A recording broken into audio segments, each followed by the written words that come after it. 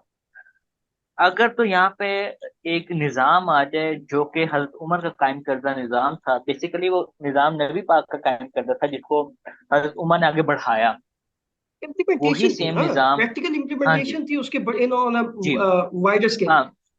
Sir, बात ये थी कि जो बात नबी पाक ने अपने इस्लाम की तबलीग के आगाज में की वो इम्प्लीमेंट हुई हजरत उमर के दौर में। यानी कि जो बातें नबी पाक ने अपने शुरुआत में कह दी, वो चीज़ उन्होंने अपनी जिंदगी में नहीं देखी, लेकिन उन्हीं के साथियों ने, सहाबा कराम ने उसके बाद पूरा किया। और ठीक है। उसके बाद फिर आपको पता है कि जो इस्लाम में एक लालच आ गया, फितना आ गया, हम लोग किसी और तरफ निकल गए, जो हक की बातें थी वो छोड़ दी।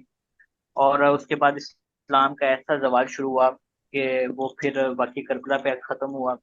फिर उसके बाद एक दौर आया हजरत उमर अब्दुल अजीज का, वो भी बनु उमैया से थे। वो बहुत अच्छा दौर था, जबरदस्त किस्म का।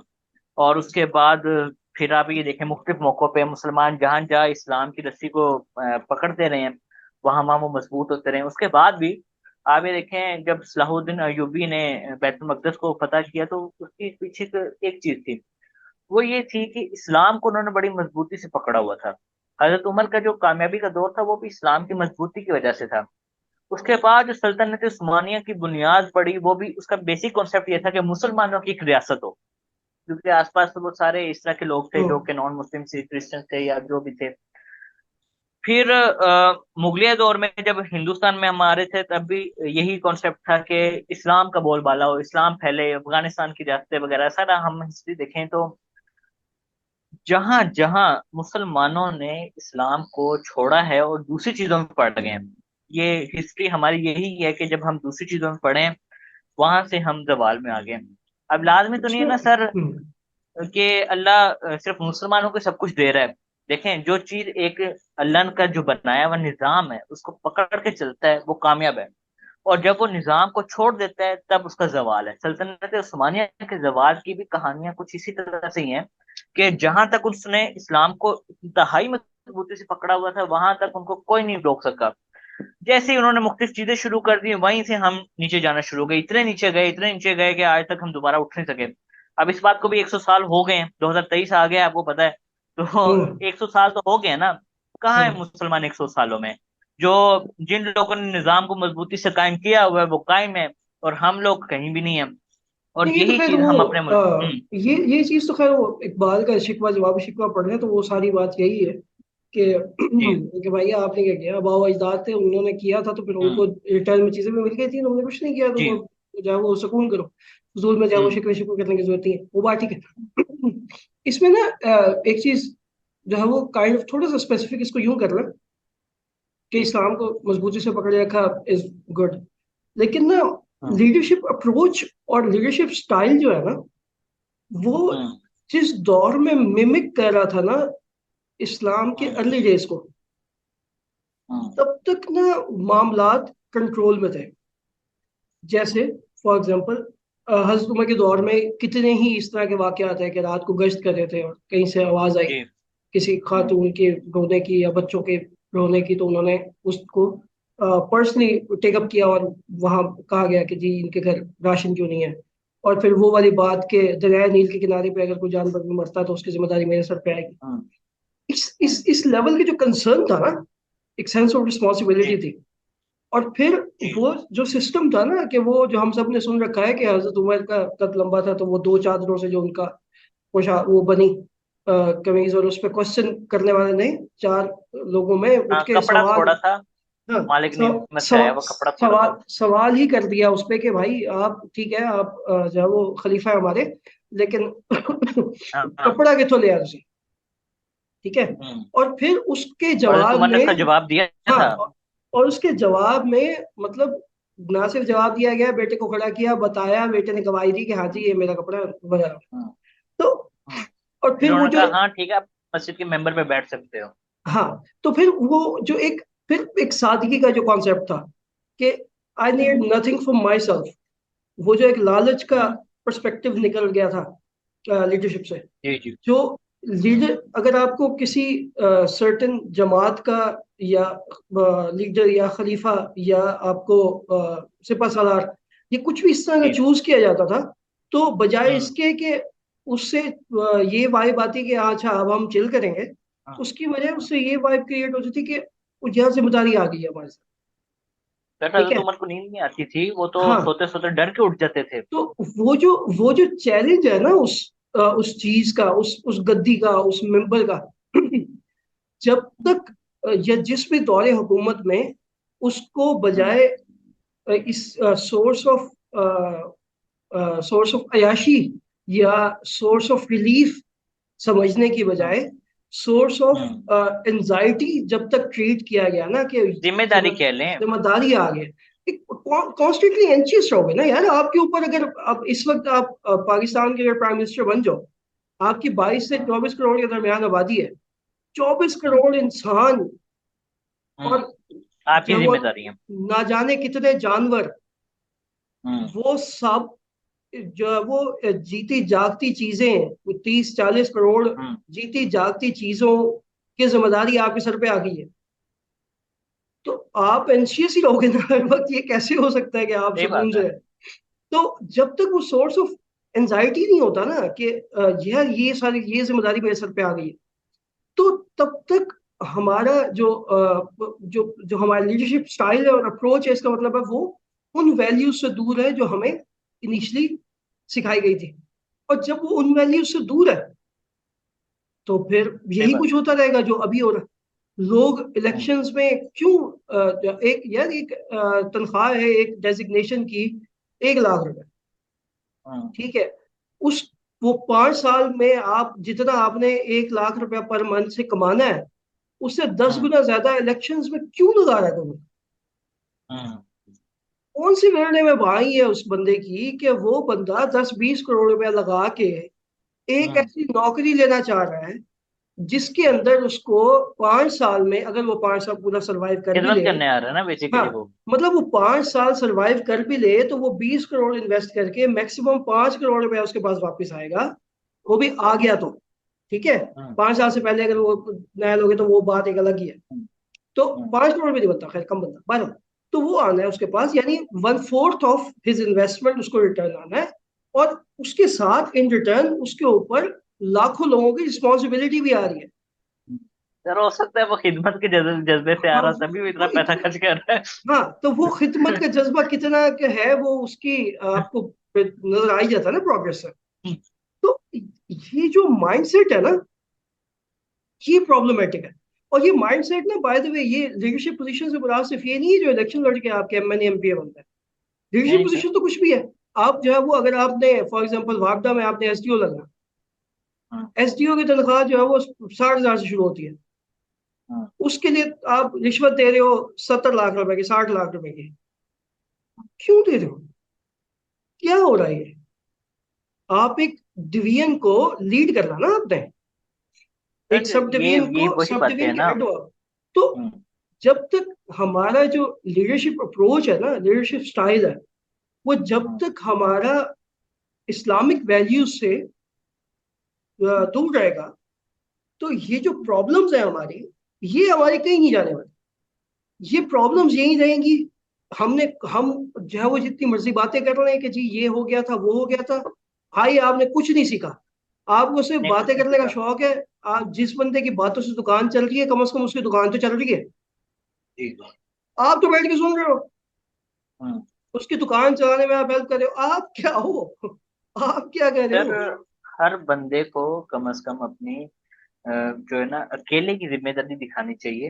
हजरत अबू बुजुर्ग गफारी से रिवायत है। वो कहते हैं मैंने नबी पाक से सुना था कि अगर मेरे पास ओहद पहाड़ सोने जितना हो तो मैं उसको शाम से पहले लोगों में तकसीम कर दूं। हम्म। और हजरत गफारी जो हैं इनकी सारी जिंदगी इस तरह की ही चीजों पे इन्होंने बड़ी सादगी में नबी पाक की कही हुई बातों पे जिंदगी गुजारी है। और इनकी जो डेथ हुई थी वो भी एक मदीना से दूर इलाके में अकेले इनकी कब्र है। इनको फिर निकाल दिया गया था या इनसे कहा गया था चले जाओ। तो जब मुसलमान थोड़ा सा इस तरफ आ गए कि पैसों की तरफ दुनियावी जो भी चीजें थी, तब ये लोगों को यही कहते होते थे कि नबी पाक ने ये फरमाया तुम इस चीज में मत जाओ, नबी पाक ने ये फरमाया इस चीज में मत जाओ। तो लोग इनसे ना फिर वो थोड़ा सा कहते थे कि ये हर वक्त हमें ऐसी बातें करते हैं। उसके बाद फिर उनको कर दिया गया। मैं ये नहीं कहता कि ठीक है, जैसे कि किसी के पास अगर मालो दौलत आ रही है उसके पास एक चांस है कि वो ज्यादा से ज्यादा नेकियां कर सके, ज्यादा से ज्यादा अच्छे माल कर सके। लेकिन जब हम उस चीज में खो जाते हैं, हम सिर्फ अगर लीडर्स की बात ना करें, आम हम तमाम इंसानों की बात करें ना, हम एक ज्यादा की हवस में और उस चीज का फिर गलत इस्तेमाल में जब चले जाते हैं या दुनिया की एक जो चाको चौबंद में चले जाते हैं, वहां से भी बड़े सारे मामला खराब होते हैं। मुआशरा बनता है, लीडर तो जरूरी है।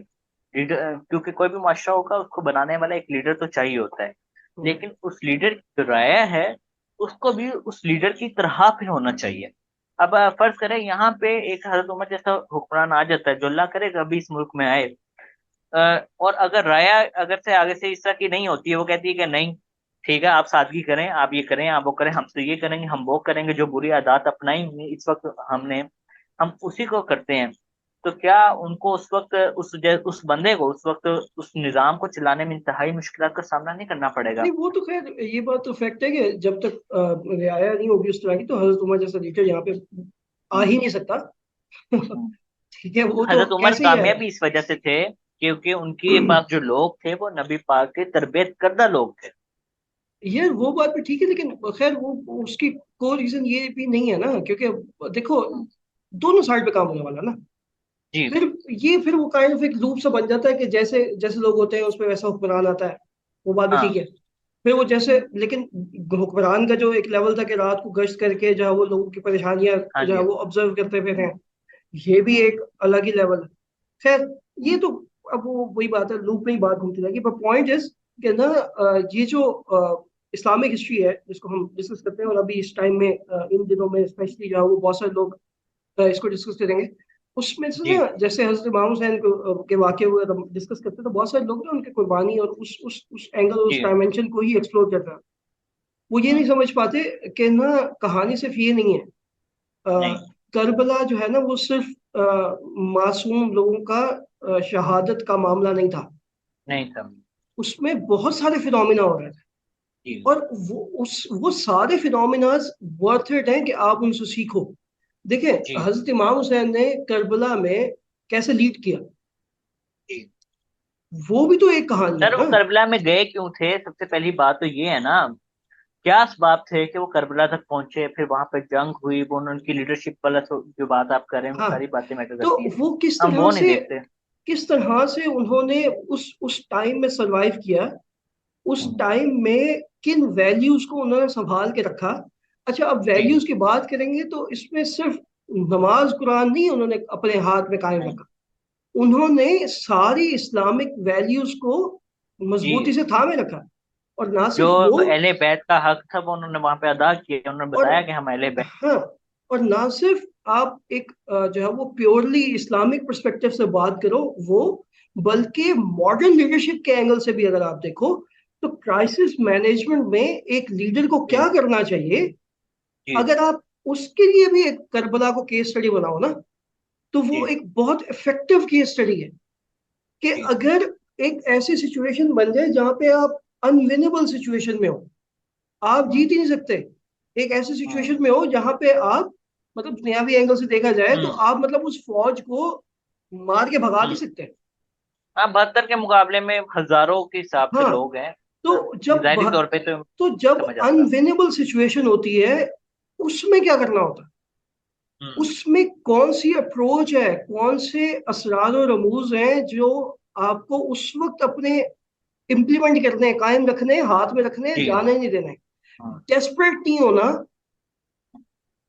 उस सिचुएशन में, जब डेस्परेट होने की सबसे ज्यादा आम हम्म। आम जहन के लिए हाँ, रीजन कोई भी बनती है। बुखलाहट का शिकार हो सकता है। कोई भी नॉर्मल, यही तो फिर फर्क है ना एक आम इंसान और एक हम्म, लीडर में। हम्म, एक आम इंसान को अनविनेबल सिचुएशन में डालो वो क्या करता है, और एक लीडर को जब अनविनेबल सिचुएशन में डालो तो वो क्या करता है।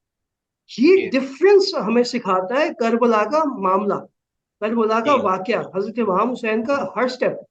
वो चाहे वो वाला स्टेप हो कि दिया बुझा के कहा जिसने जाना है जाए, हम्म, ठीक ये है। भी बहुत बड़ी बात है सर। हाँ, या फिर वो मामला हो कि leading by the example. Hmm, example, ये नहीं कहा कि वहां पे अगर कोई रिसोर्स एग्जिस्ट कर रहा है तो वहां पे भाई हम सुपीरियर हैं आप इंफीरियर हैं, नहीं, नहीं, हम अहले बैत हैं आप सहाबी हो, हम्म, वो वाला मामला नहीं आया। फिर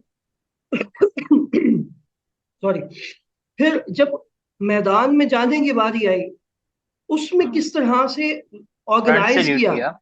किस तरह से ऑर्गेनाइज किया चीजों को, ठीक है।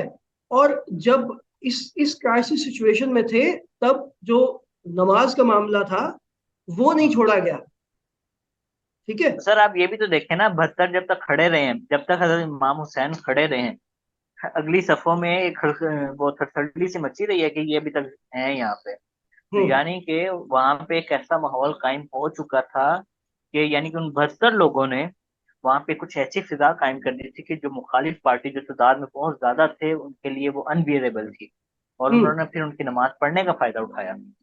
और फिर ये देखो कि अगर आप इक्वलेंस उस तरह से तो नहीं बनती, बट हम्म, सेंस वही है।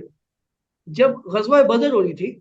313 और 1000 का और एक मामला था। हजार हाँ, तो वो जो मामला था, वहां पे भी तो ऐसे ही कुछ हुआ था ना। जी। वहां पे भी तो जो है वो देखो, अगर उसको उसको देखो ना कि अल्लाह की तरफ से मदद आई, फरिश्ते आए, हम्म। सब बेहतरीन है। बट पॉइंट इज कि जो एक सेंस ऑफ कमिटमेंट थी पहले, तो वो थी ना। जी। कॉज के साथ जो एक कमिटमेंट थी पहले, तो वो थी ना। 313 भाग जाते तो फिर जी। से फरिश्ते आगे तो ना करते काम सारा। हम्म। अगर 313 भाग जाते तो फरिश्ते भी ना आते, तो अल्लाह सर में। गजवा एहज़ाब में फिर क्या हुआ था? अगर तो गजवा एहज़ाब में यही हुआ था ना कि जब नबी पाक की बात नहीं मानी थी, हाँ, तो फिर ये बात थी कि चाहे नबी उस मैदान में हो, लेकिन अगर तुम अल्लाह के हुक्म को या नबी के हुक्म को नहीं मानते तो फिर शिकस्त मुकद्दर है तुम्हारा। ऐसे यानी कि ही, जो बेसिक रूल्स है उनको फॉलो करना पड़ेगा। ऐसे ही। तो पॉइंट इसके, ये जो जितने भी वाकयात और मामलात है ना, इन पे वो वाली बात बिल्कुल वैलिड है कि अल्लाह का हुक्म नहीं मानोगे या आप सल्लल्लाहु अलैहि वसल्लम ने जो फरमाया वो बात पे अमल नहीं करोगे, तो वो तो खैर फिर सीधे सीधे डिजास्टर ही है। बट पॉइंट हम्म। इसके, ये जो सारे हमारे मजहबी मामलात हैं या इस्लामिक हिस्ट्री है, या फिर ये जो इस्लामिक हिस्ट्री के जो वाकयात है, हम्म। इनको अगर हम स्टडी करना शुरू करेंगे ना फ्रॉम अ मॉडर्न परस्पेक्टिव, जी। तो हमें ये हेल्प करेंगे। जी। अदरवाइज यार देखो, ये ऐसे ही है कि अरसलान, अभी ना मैं आपको एक शदीद किस्म का मोटिवेशनल लेक्चर देता हूँ। अब आप जी। पंप हो गए हो, अब आप हाइप हो हाँ। गए हो, ठीक है। हम्म। अब वो जो हाइप हो, वो उसको करना क्या है? हम्म। वो जो और वो एनर्जी, हाइप वो, किसी डायरेक्शन में नहीं है ना। हाँ, वो जो एनर्जी आपके अंदर आई है, अब उसको करना है क्या है? हम्म। हम क्या कर रहे हैं? हम ये जो मजहबी महफिलें हम सजाते हैं, उसके अंदर हम क्या करते हैं? हम हाइप अप करते हैं, लोगों का ईमान तो ताज़ा कर देते हैं, फिर करना क्या है उस हाँ, तरफ? डायरेक्शन नहीं दे रहे। हाँ, वो डायरेक्शन क्यों नहीं दे सर। रहे? बिकॉज हम उसको मॉडर्न पर्सपेक्टिव में ये चीजें इंप्लीमेंट कैसे होंगी, हम उस तरफ नहीं जा रहे। जी। That is the problem, and that hmm. Is the source of crisis, जिसकी जी। वजह से एक और हम्म। कॉन्सेप्ट जो है ना, वो मजीद हम्म। स्ट्रांग होता जाएगा कि जी, हम्म। इस्लाम को और जो हुकूमत के मामलात हैं उनको अलग अलग रखा जाए। हर दौर में कुछ ना कुछ इस नहीं तरह के नहीं लोग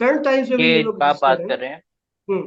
कि जब तक मस्जिद के मेंबर पे जब मस्जिद नबवी में बैठ के तमाम हुक्मरानी मामला तय होते थे और तमाम चीजों को देखा जाता था, या जहां भी मस्जिदें थी वहां हम्म। पे बैठ के देखा जाता था कि इस वक्त दुनिया के मामला क्या चल रहे हैं। हालांकि एक वो जगह है जहाँ पे आप नमाज पढ़ते हैं, आजकल लोगों के भी कहते हैं कि यहाँ पे बैठ के आप बातें ना करें। हालांकि बातें फजूल नहीं करनी चाहिए। अगर आप इस्लाम के मुतालिक या आप एक सियासत की बात कर रहे हैं, वो जायज है, क्योंकि मस्जिद नबी से तो सारी चीजें फिर आगे स्टार्ट हुई थी। आज जुम्मे का दिन है सर, जब हम ये रिकॉर्डिंग कर रहे हैं। हम्म। हम जब जुम्मा पढ़ने जाते हैं, हम ये देखते हैं कि बहुत सारे लोग इमाम के अरबी वाला जो खुतबा होता है, जो वो देता है, उस वक्त लोग पहुंचते हैं, वो खुतबा सुनते हैं, उसके बाद नमाज अदा करते हैं, उसके बाद निकल जाते हैं। उससे पहले जो इमाम वहां पे गुफ्तगू कर रहा है, चाहे वो बहुत अच्छी गुफ्तगू कर रहा हो, लेकिन हम लोगों को वहां उसमें इंटरेस्ट नहीं रहा। क्यों? क्योंकि इमाम जो गुफ्तगू करता है वो सिर्फ किस्से वाक़े सुनाता है। वो ये हमें आपके वाली बात कि हमें कोई डायरेक्शन नहीं दे रहा। और इमाम भी इस बात को समझ चुका है कि जी मैंने यहाँ पे आना है, खुतबा देना है, नमाज पढ़ानी और चले जाना है। इसके बाद की वो जिम्मेदारी वो भी नहीं समझता कि यार के जो पहले हमारे लोग करते थे वो हम नहीं कर रहे हैं। और यही बात है, मौजूदा हुकूमत है वो भी यही चाहती है कि जो मौलवी है वो मस्जिद को पकड़े, ठीक है, या उलमा जो है वो दीन का काम करें, और जो सियासत वाला मामला है हम हमारे जिम्मे है, यानी कि हुक्मरानों के जिम्मे है जो इस वक्त मौजूदा है या जो इक़्तिदार में नहीं है। तो समझने की बात यह है कि दोनों एक ही चीज है। इस्लाम और सियासत एक ही। देखें, नबी पाक से बेहतरीन सियासत तो किसी ने नहीं की ना। तो फिर आप हम्म। इस्लाम से सियासत को कैसे अलग कर नहीं, सकते हैं? उसका तो सिंपल ये है कि इस्लाम में जो है वो सारा ज़ाब्ता है आता, तो उसके अंदर सारी चीज़ें आ हम्म। जाती हैं। आपकी हुकूमत है, जी। आपकी रियासत है, आपकी हम्म। फाइनेंशियल सिचुएशन, आपकी पर्सनल फाइनेंस से जी। लेकर हाँ, सब चीजें आ कंट्री जाती हैं। कंट्री लेवल की फाइनेंस है, वो सारा कुछ उसके अंदर है, वो बात ठीक है। लेकिन ना इसके ऊपर ना, बल्कि एक दिन ना हम्म। किसी एक दिन हम स्केड्यूल कर लेते हैं एक पॉडकास्ट, जिसके अंदर ना हम ये डिस्कस कर लेंगे, ये जो आप कह रहे हो ना कि इमाम मस्जिद साहब जो है ना, जो हम्म। एक खुतबा देते हैं उर्दू में, और वो मतलब जो डिस्कशन करते हैं और जो बात बताते हैं, उसमें लोग क्यों इंटरेस्टेड नहीं है? उसकी रीजन सिर्फ ये नहीं है कि वो जो है वो सिर्फ किस्से वाकयात और कहानियां सुनाते होते जी। हैं। और उसकी रीजन ये भी सिर्फ नहीं है कि बहुत सारे जो है वो गली मोहल्ले के जो इमाम साहब हैं, वो अजीब अजीब बातें भी कर देते हैं, वो बात भी खैर एक फैक्ट है। उसका भी एक वो कॉन्सेप्ट है कि कैसे सेंट्रलाइज किया जा सकता है। लेकिन हम ना किसी दिन इस पे हम डिस्कशन करेंगे कि हाँ इंशाल्लाह। किस तरह से जो है वो मस्जिदों से कम्युनिटी बिल्डिंग हो सकती है। बिकॉज इस पे मैंने इस पे वैसे तो खैर ओवरऑल काफी लोगों ने इस पे काम किया है, इसको कुछ मैंने भी रिसर्च की थी थोड़ी बहुत अपने टाइम। तो इसको ना हम properly as a model discuss करेंगे कि किस तरह से जो है वो मस्जिदें जो है वो असल में रेवोल्यूशनराइज कर सकती हैं हमारी कम्युनिटीज को, जी हमारी सोसाइटीज को। तो वो एक इम्पॉर्टेंट डायमेंशन है, एक बहुत बड़ा एसेट है हमारे जी पास जी मस्जिद, जी। जो है वो जिसको जो बिल्कुल सर शदीद ये अंडर यूटिलाइज है। मस्जिदें इनकलाब पैदा कर सकती हैं बहुत बड़ा। अगर ये चीजों पे काम हो जाता है और लोगों को ये बात समझ आ जाती है तो ये ऐसा इनकलाब बर्पा होगा इस्लामी तौर पे कि हम्म, लोग जो एक दूसरे डायरेक्शन में जा रहे हैं वापस से उस तरफ आना शुरू हो जाएंगे। ऐसे ही है। तो लेकिन वो उसके लिए ऑब्वियसली जो है वो फंडामेंटली बहुत सारी एफर्ट्स हाँ करनी पड़ेंगी। बहुत सारी चीजें हैं, बहुत बहुत सारी सारी चीजें चीजें हैं जो किस तरह से वो एक कम्युनिटी का सेंटर बनाया जा सकता है उसको। लेकिन उसके लिए खैर वो एक फिरकावारियत वाला मसला भी है उसके अंदर, लेकिन still sir even even even if हमने इवन इफ फिरकावारी से बाला तरों के बात करेंगे और even if that is फिरकावारी से if बाला तरों की बात even if even if the firqa thing exists, even then masjid mosque can help you a lot. करेंगे। मस्जिद इज समथिंग जिसका जिसका पोटेंशियल बहुत हाई है। मस्जिद इज समथिंग जहाँ पे जिस तरह का भी इंसान हो ना, वो मस्जिद के अंदर बैठ के एक सर्टेन वे में एक्ट और रिएक्ट करता है। उसको भी समझ आती है कि मैं कहाँ बैठा हूँ। ठीक है। तो उसको मजीद किस तरह से बेटर किया जा सकता है, उस पर काम करने की जरूरत है, और वो मेरा ख्याल है एक अंडर यूटिलाइज एसेट है हमारा। लेकिन भाई जी वो उस पर हम किसी और दिन इसको हम डिस्कस कर लेंगे डिटेल। आज हमारा टॉपिक डिफरेंट था तो फिर वो आगे भी चलेगा। तो सर इसको यहाँ पे वाइंड अप करते हैं। मेरा ख्याल है कि हमने इसमें बहुत सारी इंपॉर्टेंट चीजें आज डिस्कस की हैं हम्म। और इन बातों को करते हुए ये अंदाजा होता है कि ये लम्हा फिक्रिया है कि एक वक्त में जहाँ पे मुसलमानों ने इंतहाई उरूज देखा हो। आज तकरीबन कहते हैं कि 2 अरब मुसलमान हैं या इससे ज्यादा हैं, अराउंड 2 अरब कह लेना। तो 2 अरब मुसलमानों को कहीं पे भी फौकियत हासिल नहीं है। यानी कि हमें इंटरनेशनली जो रूल चल रहा है उसके अंडर चलना पड़ता है। और जो लोग कसीर तादाद में हों, इतनी कसीर तादाद में हों कि उनका एक हुजम है और वो कहीं पे भी नजर नहीं आ रही या हर जगह दबे दबे हैं, तो ये सारी वजूहात उसमें हैं। और मेरा ये ख्याल है कि यूथ के होने के नाते, क्योंकि आने वाले वक्त में हम लोगों को अपना किरदार अदा करना चाहिए जितने भी यूथ हैं। मैं सिर्फ आपकी और अपनी बात नहीं कर रहा। अ, अगर इसमें हो सकता है कुछ पॉइंट्स हों जो हमने डिस्कस ना किए हों, जो हमारे जहन में ना हो, तो मैं लोगों से दरख्वास्त करूंगा कि आप उनको ऐड करते हैं। अगर कहीं पे हमारी कोई गलती कोताही है तो उसको भी आप हाईलाइट कर सकते हैं। लेकिन हमारी एक ये पॉजिटिव कोशिश थी कि हम लोगों को इस तरफ दिखाएं कि हम क्या थे, हम क्यों बर्बाद हुए और आज हम क्या हैं। हम्म। तो सर मैं आप कुछ आखिरी अल्फाज शामिल करना चाहें तो कर सकते हैं। ये इसके अंदर उसमें थोड़ा सा कुछ ये ऐड करना चाहूंगा, वो जो आप कह रहे हो ना कि मुसलमान इतने सारे और दबे भी क्यों हैं, तो वो ऐसा नहीं है कि दबे में, ऐसा है कि प्रायोरिटीज गलत है। आज जी भी जो है वो ये अरब कंट्रीज जो है ना, इन्होंने आधा आधा आधा अमेरिका, आधा आधा यूके जो है ना, उन्होंने परचेज करने के चक्कर में है ये। और बहुत कुछ इन्होंने हम्म, ऑलरेडी सिलिकॉन वैली हम्म, तक की जो है ना, सऊदी अरब की बिलियंस ऑफ डॉलर्स की इन्वेस्टमेंट्स हैं जो सिलिकॉन वैली में से जी हुई। तो वो कतर का जब इशू हुआ था तो लंदन के 3 4 मेन जो बिल्डिंग्स थी वो सारी कतर के अंडर ही आती है, फाइनेंस। तो पॉइंट इज कि हम दबे हुए नहीं है। हम ऐसा लगता जरूर है, उसकी वजह यही है कि हमारी प्रायोरिटीज का इशू है। ये जो टर्न अराउंड करना है, ये उतना मुश्किल भी नहीं है। अगर हम बिल्कुल दबे हुए होते तो टर्न अराउंड करना शायद ज्यादा मुश्किल होता, उतना मुश्किल नहीं है जितना बहुत सारे लोगों को लगता है। लेकिन नजर आता है। जस्ट बिकॉज अगेन हमारा जो लीडरशिप स्टाइल है वो उस टाइम से वो उस इस्लाम से बहुत दूर होता जा रहा है, जिसकी वजह से पंगे खत्म नहीं हो रहे। चलें सर, अल्लाह से दुआ है इंशाल्लाह ये जो वक्त है ये टल जाएगा। ना और ये वक्त वैसे थोड़ा सा मुश्किल है क्योंकि इस वक्त में बहुत सारी ऐसी चीजें हैं जो कि मतलब कि बहुत सारी चीजें काबू में नहीं है। और उम्मीद करते हैं कि अल्लाह करे ये चीजें काबू में आ जाएं। तो सर इंशाल्लाह इजाजत लें। ठीक हो गया। ओके सर, अल्लाह हाफिज। ओके।